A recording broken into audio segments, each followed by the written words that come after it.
Hello. Welcome to the Leonard and Bina Allen Art Gallery. My name's Robin Simpson. I'm the coordinator of public programs and education here. Welcome to the second event of OWERÁ Nun Eye NAHNE, filling in the blank spaces, combler les espaces vides, an exhibition forum on the research and creative work of Aboriginal territories in cyberspace. I'm just going to start with a acknowledgement that Concordia University is located on unceded Indigenous lands. The Kanien'kehá:ka Nation is recognized as the custodians of the lands and waters on which we gather today. Tiohtià:ke, otherwise Montreal, is historically known as a gathering place for many First Nations. Today it is home to a diverse population of Indigenous and other peoples. We respect the continued connections with the past, present, and future in our ongoing relationship with Indigenous and other peoples within the Montreal community. So the first event that opened this exhibition was a roundtable discussion on cyber powwow with Jason Edward Lewis, Skowhenaty, Archer Pachawas, and Ryan Rice. And it was a really fantastic, convivial reflection on the possibilities and the communities and the friends that came together through the activities of Aboriginal territories in cyberspace, and an infrastructure that was built up that is both and continues to be both virtual and very much lived and continued through these connections. So it was a great illustration of that network. And tonight, Steve has been invited again to reflect on Aboriginal territories in cyberspace's activity and to think about the continuance of these activities. And you'll hear, I think, a lot of the name, you'll hear Archer's name, of course, Jason and Skowhenaty's name, and Ryan's name as well. And this network will continue to be mapped out and attuned and sounded out here in the exhibition. The exhibition space and the exhibition itself has had to be muted for the talk tonight, but I invite you to come back during our opening hours to take in all the different works here, and I'll leave it to Steven Loft to carry on with his presentation. Thank you, and welcome, Steven.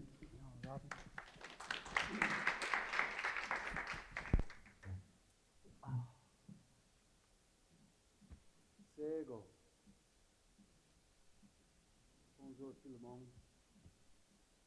Greetings. It's my absolute pleasure to be here tonight. Do I have to?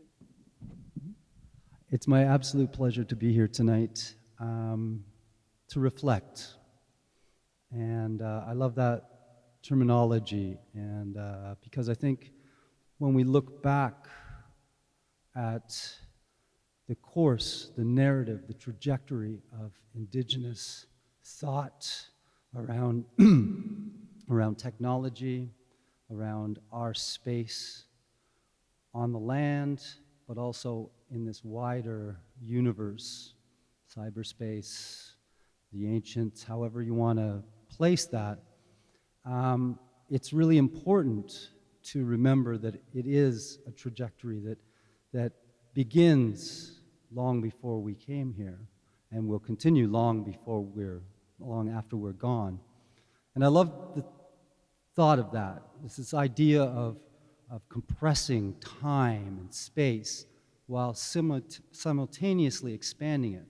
And I think that fits incredibly well with Indigenous thought and philosophy. And I've explored a bit of that, as others have, around this idea of Indigenous media cosmology that sees our interactions physically, emotionally, spiritually, and certainly in this realm that we now explore conceptually.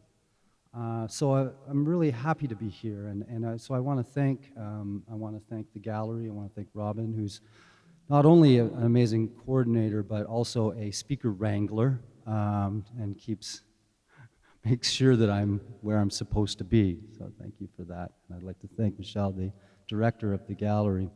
When I was going to come here and I was going to talk about media cosmology, you know, from that kind of theoretical base. But then I thought, well, I don't do that anymore. I'm not a thinker. I'm a bureaucrat. We're not supposed to think. So I thought, well, what can I do? What can I offer? And then I thought, wait a minute, this is about AbTeC. And I have a relationship with AbTeC that goes back a long way.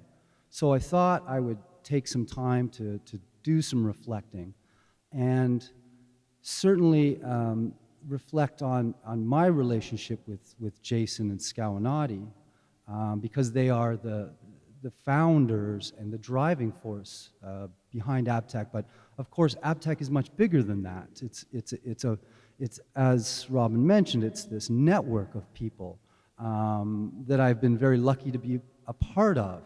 But really, for me, I wanted to bring that down and coalesce it around some points of intersection that I've been part of in my career with them, because everything kind of has to be about me when I talk. I don't really like to talk about other people. I really just like to talk about myself. So my talk tonight will look at some points of intersection between those two people, but there's also another person that is here, and you had some of you had the great pleasure of hearing people like Ryan and Archer speak, and they're fabulous and wonderful friends, and I'm so glad that they were part of this. But for me, there's a person who's here in spirit, and who was part of this journey that we all took together from the very beginning, from the earliest days, and who had a very profound impact on my thinking around Indigenous art and culture, and certainly around ideas of Indigenous media presence. And that was Ahasu Muskego Isqueo. And so I want to start with Ahasu, because he's part of all of those discussions, part of Cyber Powwow, part of AbTeC, part of my career, and we lost him way too soon. So what I've done tonight is got some of these points of intersection and cobbled together some writing I've done in the past, and some thinking I've done in the past, and tried to connect it to these three people who had such an influence on my life. So my journey in art and culture and Indigenous thought started in 1993, so like almost 25 years ago now. It's kind of scary. I'm old, but yeah, I got a job at the Native Indian Inuit Photographers Association in Hamilton, which was the very first Indigenous artist-run center in the country.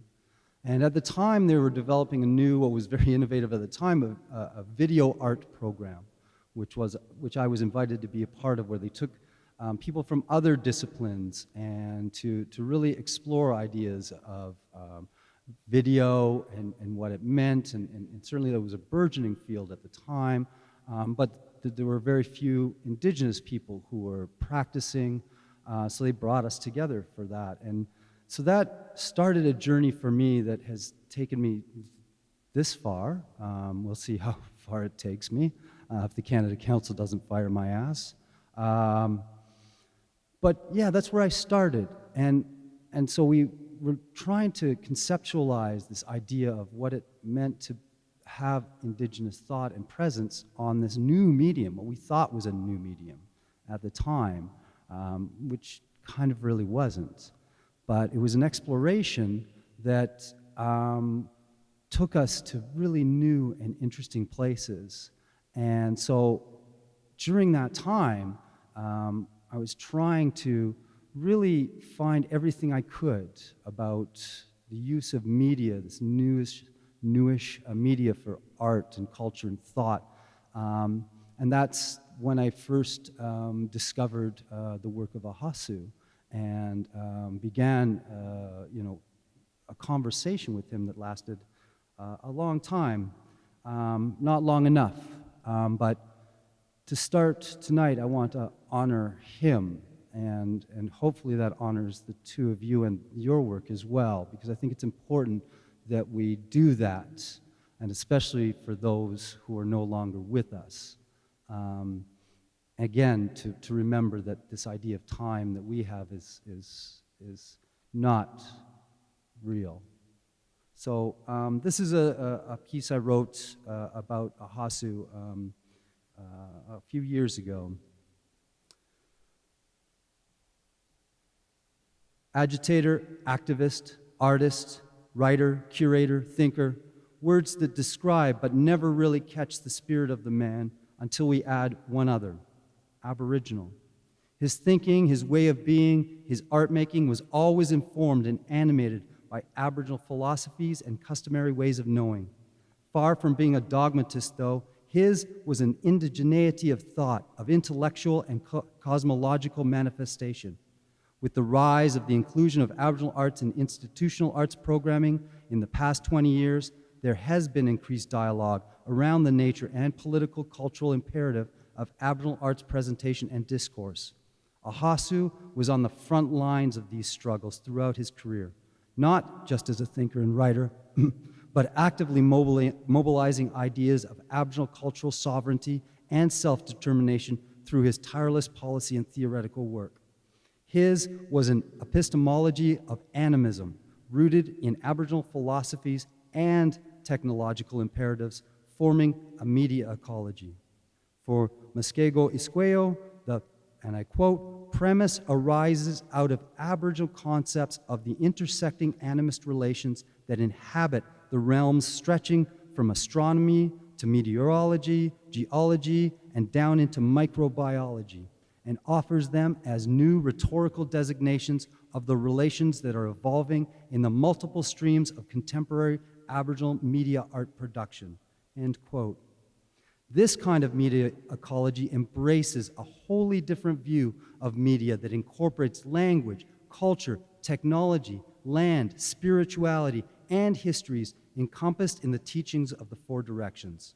The phrase, all my relations, is often used to explain the interaction of all things within an evolving, ever-changing social, cultural, technological, and cosmological dynamic, and can certainly be applied to the landscape of media.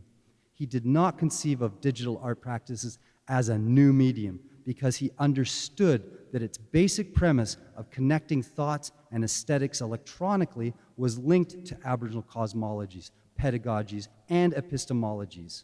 Cosmological media ecosystems that can be seen as interrelated and part of a larger Indigenous worldview. Thus, they exist as media, as message, and form of knowledge transferal. In his seminal work, Drumbeats to Drumbites, he wrote, and I quote, Indigenous digital artists around the world are deeply engaged with and provide important contributions to an interdisciplinary and cross-community dialogue about cultural self-determination. Their works explore and bear witness to the contemporary relevance of the histories of Indigenous oral cultures and profound connections to their widely varying lands. They also reveal the creative drive that is at the heart of Indigenous survival. End quote.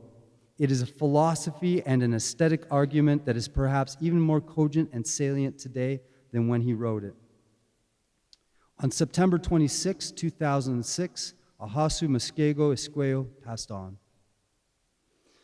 He once wrote, and I quote again, the ancient process of successfully adapting to their world's shifting threats and opportunities, innovating the application of best practices to suit complex and shifting flows from a position of equality and autonomy within them is the macro and microcosmos of contemporary Indigenous cultures, a truly networked way of being, end quote.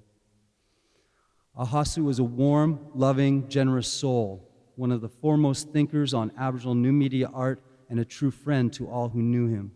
He had a profound impact on Aboriginal art in this country, and his influence is still being felt, and I feel that he is here with us tonight. So, I was at NEPA for 7 years or so, I guess. And one of the things that I realized when I was a practicing artist, as I was trying to explore what an Indigenous aesthetic sensibility was and what the critical dialogue around that was, I realized that at that time that our art was always being seen through a settler lens. It wasn't Indigenous people who were creating the critical dialogues around Indigenous art, certainly around digital art and media art. It was those art historians and curators who held control, who were not Indigenous people. So all the writing that I was finding was through that lens. And that was incredibly frustrating because I would read things and think, yeah, I'm not an art historian, I'm not a curator, but I don't think you've got it right. You're missing something here. You're missing a lived experience of what it is to be an Indigenous person on this land at this time, and you're seeing this art and this cultural production through a lens that is still colonial and that is still based on a hegemony. And if that doesn't change, then we will always be seen as that other, as that subservient, and through the lens of cultural genocide that says you may only have art if we legitimize it. And so that started kind of the next phase of my life, which was, I was never a very good artist anyway, and I would probably not have survived very long or had good shoes like I do now if I'd stayed as an artist. So I really began to explore the criticality that was out there. And so I was really trying to find other people who thought that way, and started to find this network of people across Turtle Island who were going through the same thing and had been before, and there were those who came before us, certainly, but this was still new territory. This was still absolutely new. We didn't even have a language for what we were trying to get across, what we were trying to articulate. And it was still based in a knowledge system that was not ours. So began to make connections with artists, with curators, with thinkers. And so that led me on a path where I started to curate work and write about it and try to actively explore what it meant to be an Indigenous artist, creator, on a land that had been taken from us, and in a situation where we were placed as the thing to be studied, the thing to be allowed, the thing to be tolerated. And where the resistance was happening in political, social ways, but it was also happening at that art and cultural level in a way that really took my breath away. Because when I started to look at the art, I was seeing it through a vastly different lens than other people, because that lens had to be about sovereignty. You know, when I first read Jolene Ricard, you know, who said, sovereignty is a line in the sand. And that did it for me. It was like, that's where we have to start from. That's where we have to start exploring this idea that these artists, these creators, because this is active resistance. It's subversion, and it is a proclamation. It's a claiming of space. It's not asking to be let in. And that was fundamentally different for me. So I did some curating, did some shows, put on a little festival, but really, really the key was getting to know people in the community who were really thinking about these things.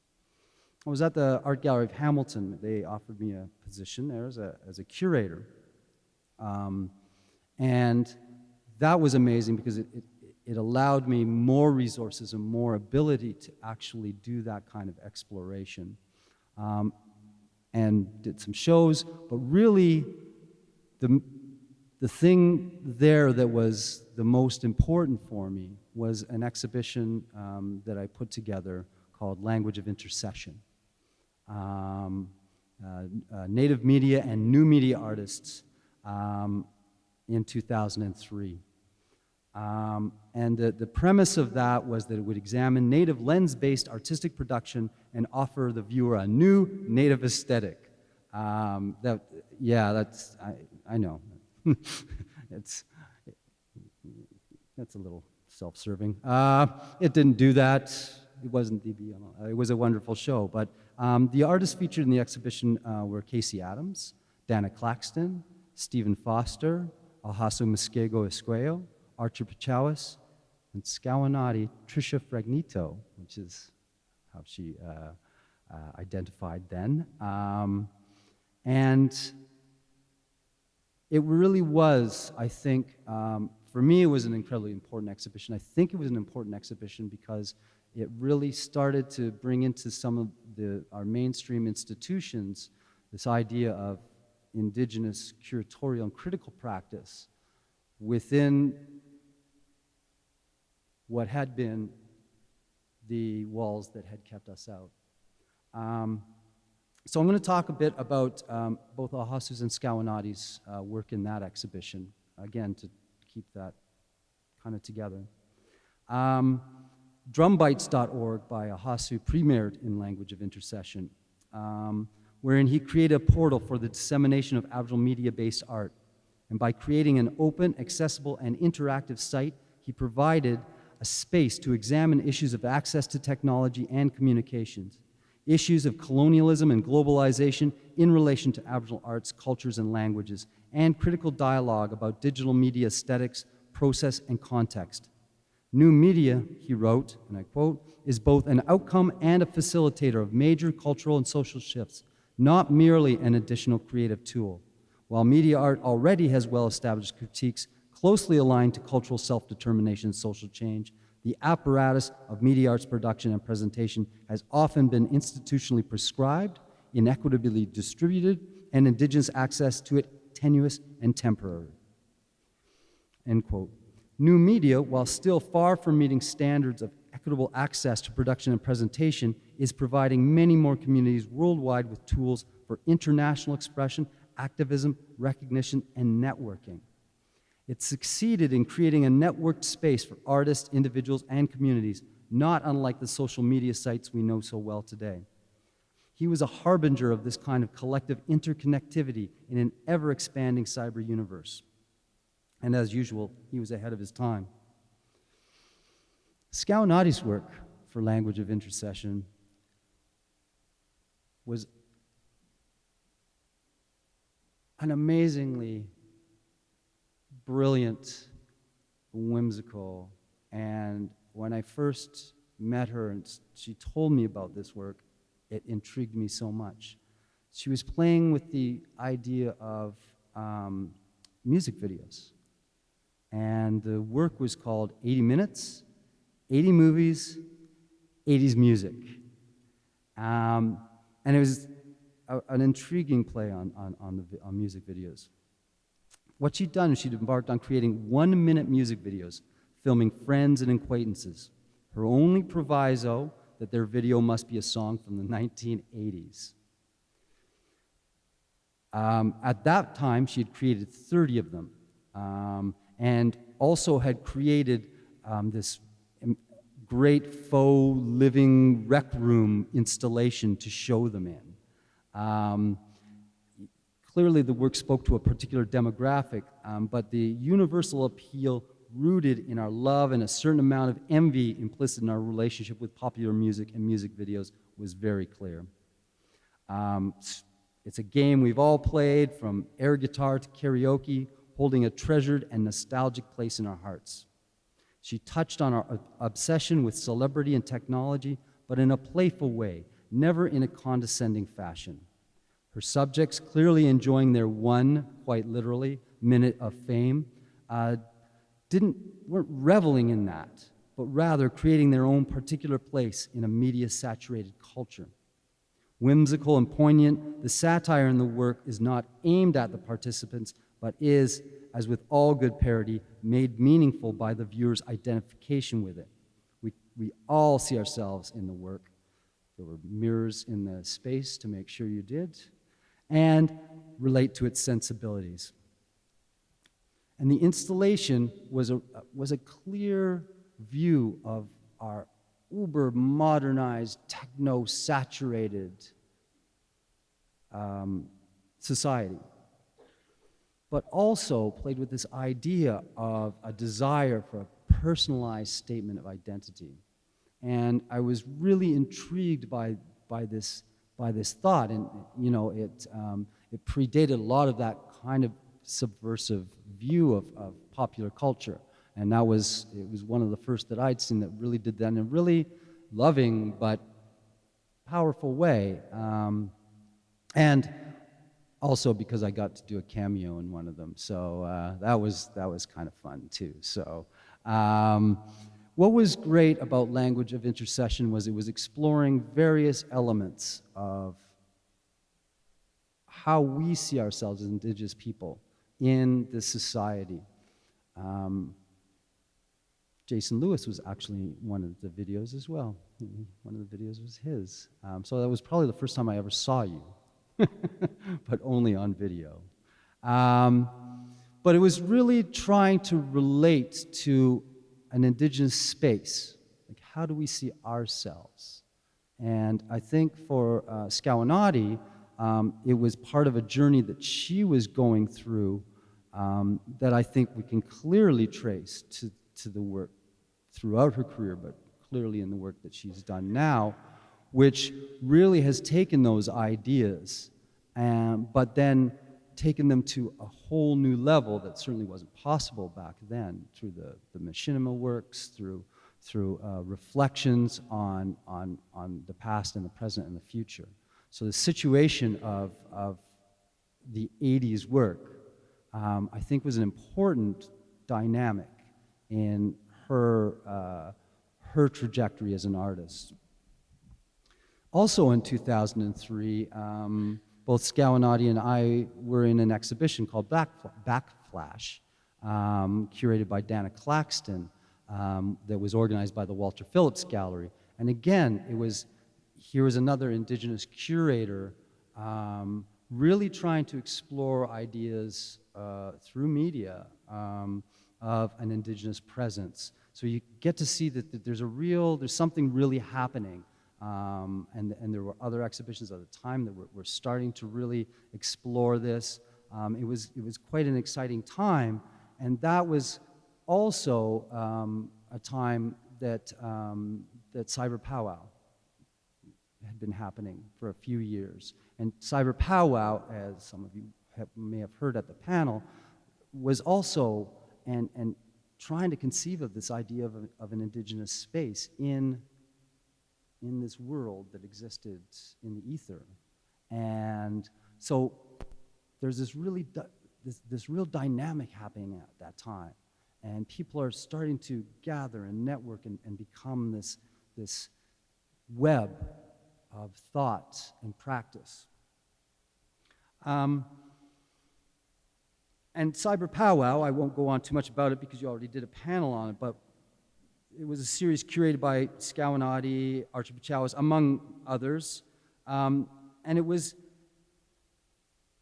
an aboriginally determined space.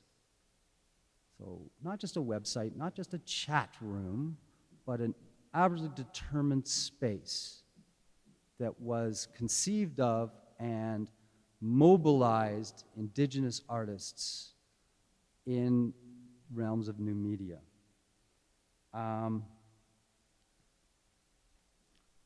Produced from 1996 to 2004, an important part of it was this idea of a mixed reality openings. So that, yes, this thing existed, and we weren't in that time where we were so connected to the cyber universe that we could have it on our phones. You know, it's you still had to kind of access things. But what was interesting about that was then what Nation to Nation did was contact various hubs where they could have this idea that people could engage with cyber powwow, but also engage with real people in spaces, and then engage with each other based on that, but also engage through the chat space and the website with an ever-expanding universe and network of artists and people who just wanted to see it. And so this idea was really fundamental change because, you know, the idea of the white box gets exploded a bit, and then this idea of how we communicate with each other and with artwork that is made in a digital format gets all entwined and untangled. And so for 2003 and 4, when 2003, I went to Urban Shaman Gallery in Winnipeg, and it was one of the first things that I brought into that space, because I thought this speaks to what I'm trying to achieve at Urban Shaman, which was to connect it on a different level. Yes, I want people to come in and see this art, but I want them to connect with it, engage with it in new and innovative ways. And this was a perfect opportunity to do that, and also to engage a public with an idea that there is this other land that exists, that's not necessarily colonized, that can be an indigenous space without having to go get a land claim or blockade a road, which are all cool things too, but that this space was new for some people, that it flowed, that it was around us all the time, and that we could jump on it and jump off it. We could create in it so that we could have a space that really was based on respect, based on an equality, and based on different, not better, not worse, but different knowledge systems and perspectives. And that intrigues me to this day. And that's when I first engaged with the work of Jason Lewis, as it turned out, because he wrote in 2004 about cyber powwow, and he wrote, and I quote, "It continues the expansion of Indian territory beyond the reservation by involving itself with fundamental questions about the nature and direction of cyberspace as a whole. The exhibition places itself and natives into direct exchange with the wider virtual world. By reflecting on the past and seeking to understand how that history shares similar dynamics with the new world, the exhibition helps ensure that there are no reservations in cyberspace." And I loved that. Like, that was, to me, that was that point where it was like, this is what that is. And our elders always knew it existed. It's in our teachings. It's in the way we do ceremony. It's in our rituals. But because we were locked to this place that was still about oppressing us, that was the fight all the time. And it was a fight to expand reservations, or it was a fight to get back land. But here was an idea, and that, for me, conceptualized what cyber powwow was all about. And that was when I started to think, not only are you fucking brilliant, but also that there was potential here for a new space. In 2005, I co-edited a book with Dana Claxton and Melanie Townsend called Transference, Tradition, Technology, Native New Media Exploring Visual and Digital Culture, which, among many others, featured an incredibly profound essay by Ahasu.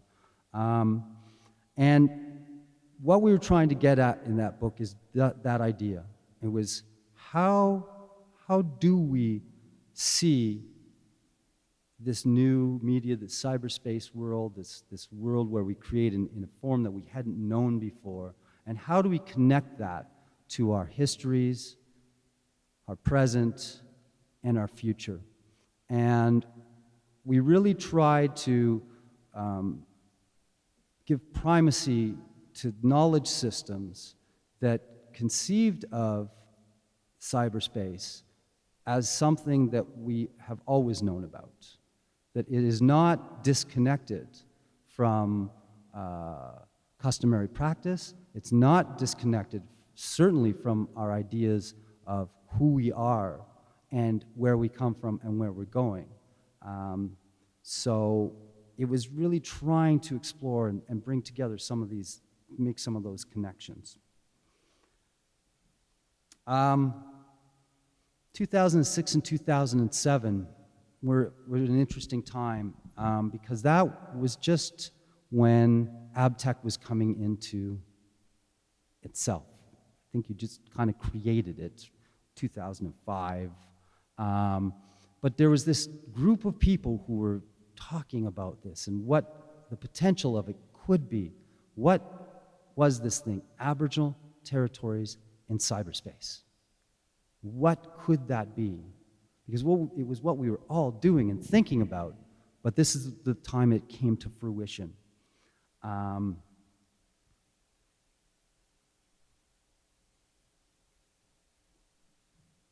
I was incredibly honored to be part of those discussions. And now, so I think you should give me part of your artist fee, and you should name one of the rooms after me. All right, shoes it is. But the discussions were happening at this time, and I was starting to think a lot about how do we move this forward, as Jason Scow and I were. And we'll fast forward a bit to 2010, when I went to Ryerson University and started to do research around these areas and to try to think about where we would go to next. During this time, we had a lot of discussions, many of which happened at the James Joyce Pub in Toronto, which unfortunately doesn't exist anymore. But every year at Imaginative, there was a group of us who would meet there and talk about what we were doing, explore ideas of our practice, and plan for the future. And that started so many conversations and led to some things that I'll get to in a minute. But it was at that time, it was from that 2006, 2010 time that I really got to know Jason. I knew Scowanati, we went back to, like I said, way back. And I knew her work, and I knew her thinking, and but that's when I got to know Jason and get to discover really how brilliant his work was, but also theoretically how he positioned himself in relation to the work that we were all doing. And so we became good friends, I hope, during that time. So I was really thrilled in 2011 when he asked me to write an essay for an exhibition he had called Vital to the General Public Welfare. And so I'm just going to read you a bit from that because it does encapsulate a bit of my thoughts about his work and his thinking. And I started off with a quote from Douglas Adams, who wrote Hitchhiker's Guide to the Galaxy, because he's brilliant too. And he posited that there were 3 rules about technology. 1, anything that is in this world when you're born is normal and ordinary and is just a natural part of the way the world works. 2, anything that's invented between when you're 15 and 35 is new and exciting and revolutionary, and you can probably get a career in it. And 3, anything invented after you're 35 is against the natural order of things. I just love that. But I used the opening not to be lighthearted or dismissive, but rather to establish our ambiguous relationship to technology-based art practices. As media and new media take on ever-expanding meanings and roles within our conceptions of self, artists increasingly transform and weave old and new practices, create new forms and hybridities, transcend and embrace our understanding of technology. Vital to the general public welfare, a 6-installation exhibition by artist and cultural theorist Jason Lewis asks us to consider language and technology in new and old ways, and some of the work is on display here. The title of the show comes from documents filed in a 1964 Louisiana court case seeking to ascertain an adopted child's racial classification. The judge claimed that the proper identification of the child's race was, quote, vital to the general public welfare, end quote. In other words, whichever way the child was classified, a wrong classification would endanger the purity of the white race. By reviving this archaic, to us, form of language regarding racial taxonomies and perceived purity conventions of the time, Lewis reflects on how manifestations of language inform our cultural and social processes. Lewis, currently Associate Professor of Computation Arts at Concordia University, is a well-known scholar and researcher in and of new media. His installation works utilizing interactive touchscreens, responsive voice-activated technology, and constructions of poetic interventions engages the traditional concerns of the poet, love, loss, belonging, exile, and celebration, and operates at the large and the small scales that make up a life as it unfolds day by day. Sorry about that. His is a mediated language centered on tactility, movement, interactivity, and the free flow of information in a cyber-oriented dialectic. In Vital to the General Public Welfare, he investigates the idea of language as formalized construction of concreteness and then flips it on its ear, facilitating a fluid, user-generated cultural and linguistic aesthetic experience. Twitter-like interchanges playing poetically and aesthetically across a tactile screen, defining meaning and substance.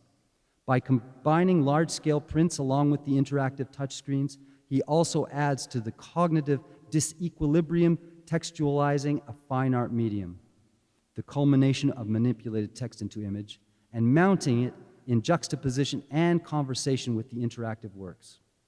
As Marshall McLuhan famously wrote, I quote, "In a culture like ours, long accustomed to splitting and dividing all things as a matter of control, it is sometimes a bit of a shock to be reminded that in operational and practical fact, the medium is the message," end quote. For Jason Lewis, the message is also the medium. In each of the 6 works, he locates the viewer as protagonist in evolving semi-narratives contingent on a contiguous relationship between thought, word, movement, and reflex.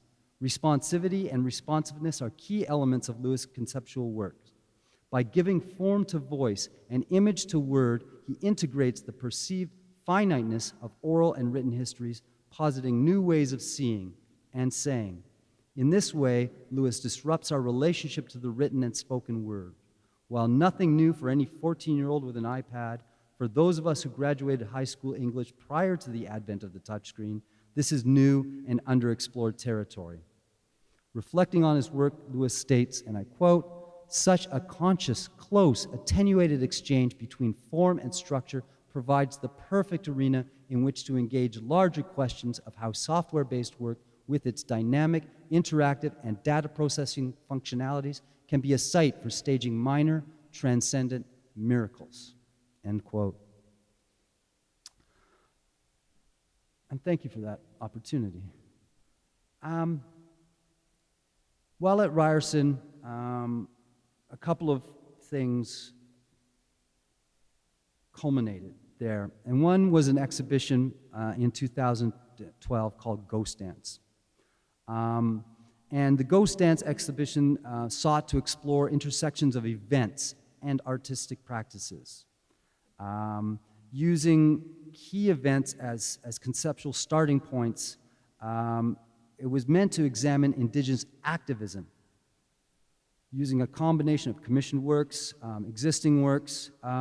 We examined the role of the artist as activist, as chronicler, and as provocateur in an ongoing struggle for Indigenous rights, self-determination, and sovereignty.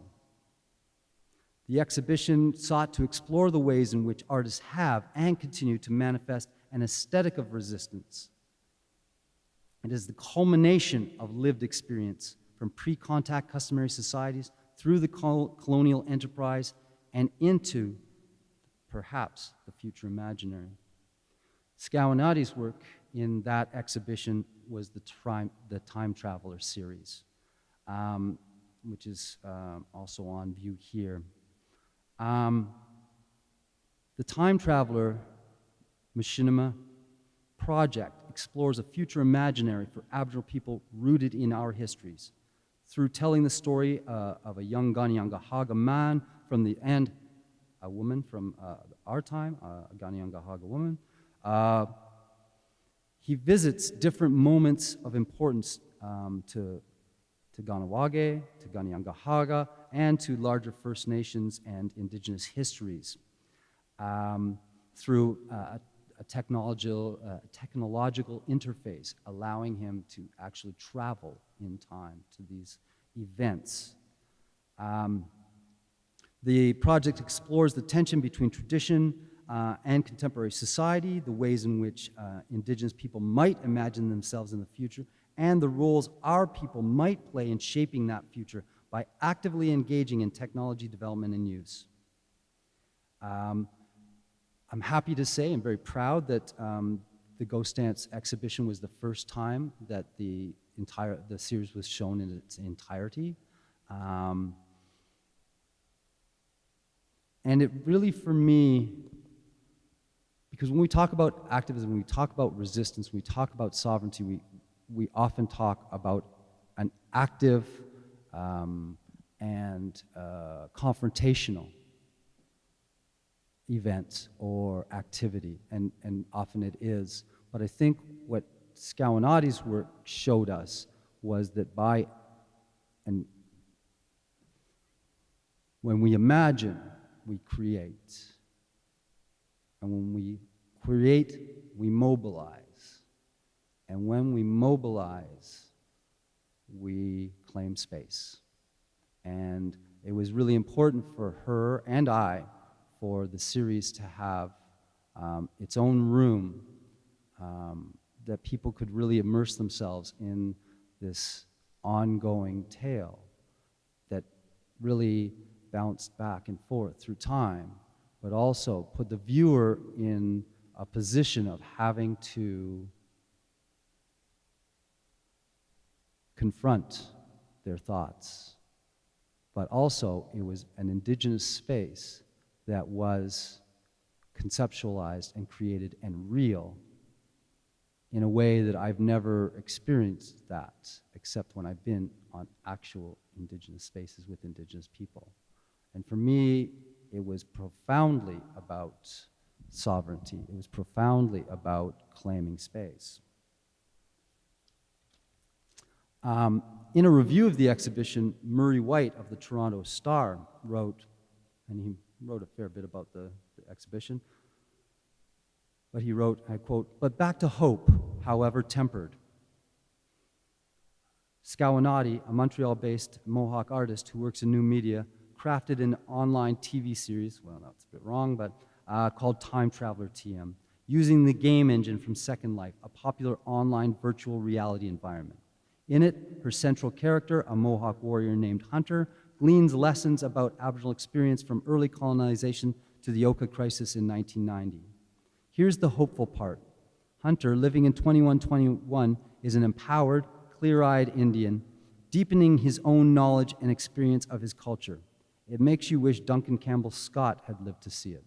End quote.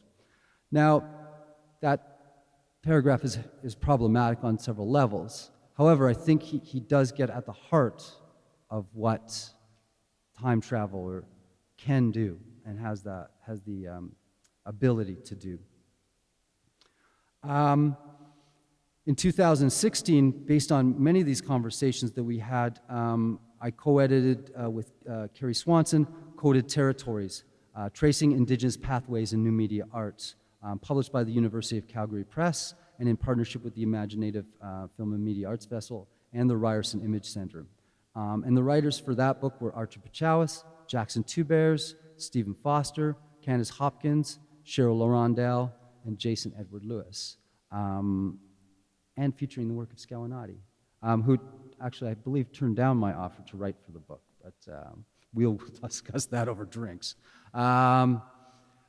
Again, and for me, this was really, looking at the two books, this was the one that really had been so informed by my interactions with this group of artists, group of thinkers, group of scholars, and I'm incredibly proud of that book and incredibly proud of all the essays in it. So buy it if you can, because we get a cut. So that brings us to AbTeC, Aboriginal Territories in Cyberspace. The definition of it, as articulated by Jason Scalanati, AbTeC looks at how First Nations individuals and communities are using digital media technology to record their histories, tell their stories, and talk about their future. The AbTeC research creation team is comprised of Aboriginal and non-Aboriginal academics, artists, activists, and technologists who share a goal of better understanding how cultures traditionally reliant on oral storytelling for the transmission of essential cultural information might harness digital media to engage in that process. And I'll quote from Jason in Encoded Territories, quote, "In 2005, we published what, in hindsight, is the Ab Tech Manifesto. In that document, we laid out a vision for Aboriginal engagement with new media that had three main goals. One, the creation of original artwork that addresses the future of Native people on this continent. Two, educating Aboriginal youth in new media production with an emphasis on centralizing the integration of Aboriginal stories and storytelling techniques into the process. And three, developing a trajectory whereby young Aboriginal people can move from new media technology consumption to production to development and bring that production and development activity back to the reserve." End quote. Oh, no, it's not the end of the quote. There's more. "Our discussions around these issues set the ground for pulling together a group of artists, academics, community activists, and technologists to discuss research and creation strategies. The group met in a series of workshops in 2006 and 2007 to strategize different methods for attaining AbTeC's goals. One major consequence of these initial discussions and experiments was the Skins workshop on Aboriginal storytelling and video game design. The other was the Time Traveler Machinima project." End quote. So this is that. This is what they've achieved to date from that 2005 document to now, to what you see, what you can experience around you. So I just want to end my talk talking about Jason and Scalanati and what they've achieved, along with their many collaborators, and too many to mention here, but I really do. You have found it, you drive it, you created it, you led us here to AbTeC. Their intellectual, artistic, and pedagogical practices cross disciplines and communities. Their work with Indigenous youth, as well as scholarship and artistic practice, create interstices of cultural continuance and connectivity that engages students and audiences alike. Their work manifests the adaptability and dynamism inherent in Aboriginal epistemologies, philosophies, and worldviews, pointing to futures, honoring tradition, and rooted in creative cultural practice. Theirs is a commitment to developing new forms of expression by working on conceptual, creative, and technical levels simultaneously. Lewis and Scalanati talk about the future imaginary of Aboriginal communities. They articulate and manifest the need to critically examine the place of Indigenous societies of this land, their past, their present, and most importantly, their future. The breadth and scope of the work envisaged point to new, expanded, innovative, and culturally appropriate ways of situating Indigenous presence in Canada and beyond. I can think of no more pressing concern for our collective shared future. So that, in way too many words, is my justification for your show here in this gallery. Before I close out, I would just like to say that I am Ganyangahaga. My home community is the Six Nations of the Grand River. but this is also Haudenosaunee territory, and it's always good to be on our customary lands, and I just want to acknowledge and honor the elders, the ancestors, and my brothers and sisters and others of this place, and you as well for sharing this land, this space, these thoughts, and I thank you for listening to me. Yeah, I'll go.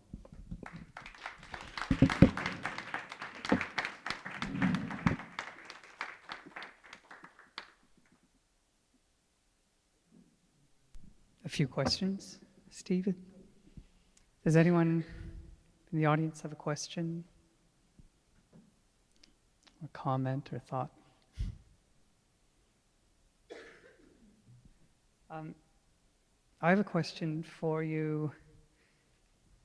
When you were speaking to the the beginning of Cyber Powwow in particular, but the internet in a certain way that the internet, when it became commercially available, domestically available, and you mentioned how it was closely aligned with these ideas of autonomy and community.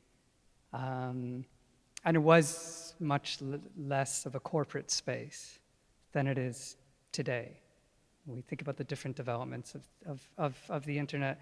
And then also your Douglas Adams quote in terms of the different ways that one relates to technology as they age in a sort of tongue-in-cheek fashion.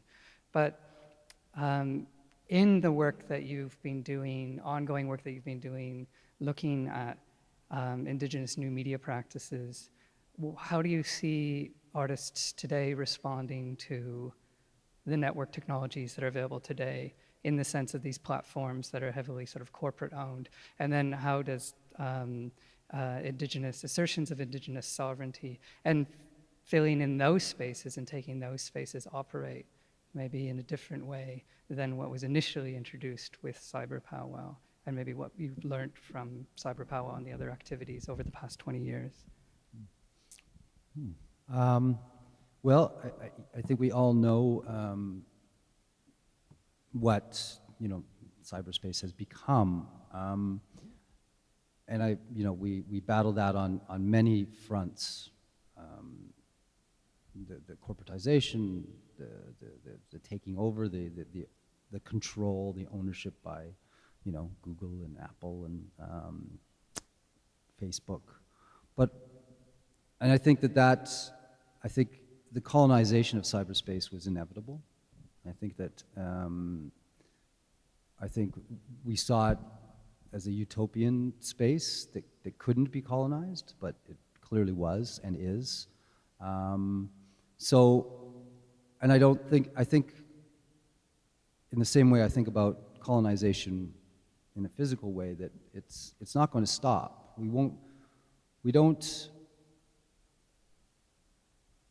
Colonization, the colonialism, the insidiousness of colonialism is that it exists outside of the people. It is made manifest by an ideology of superiority that is so infused that it will never end, and it will continue to harm people, and it will continue to kill people, and it will continue to destroy cultures. In the same way, though, that we have carved out space for ourselves in physical ways, that we have resisted by blockading roads, by using legal systems, by sometimes subverting systems, that work will continue, and it continues in this virtual world, in this world. The thing about colonialism is that ultimately it is devoid and empty and dead. It is not an ideology. It's not. It's a machine. It's a machine that rolls over things and takes them. It's not an idea. It's not even something you can fight on that level. so don't bother. What we need to do is create our own spaces, create our own worlds there that can exist. So when we find a place like Ab Tech Island, it's our space, and it can't be taken. And that's the difference. We've got to, we've had to, in the physical way, reclaim space. And that's very difficult. Here's an opportunity for us to create space. And we can do that because it's limitless. It doesn't have the same physical barriers.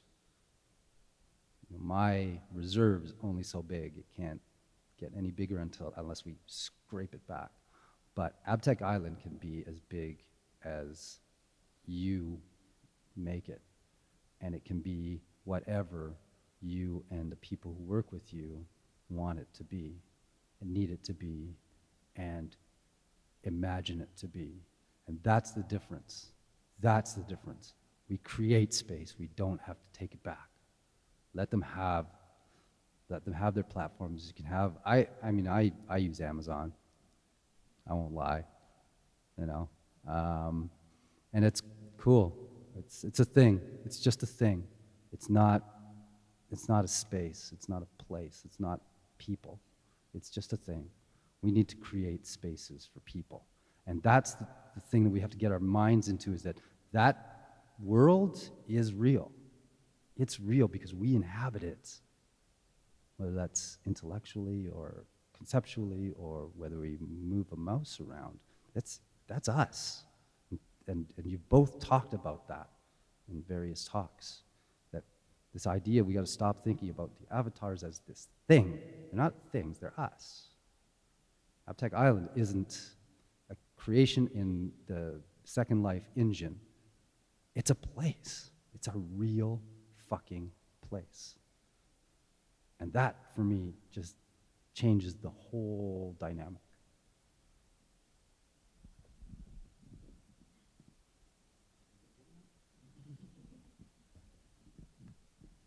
Thank you very much. It was absolutely an honor and a pleasure to be here. I'll just say the one last thing. It's really fun to talk about art again. I talked you through a bit of my career now.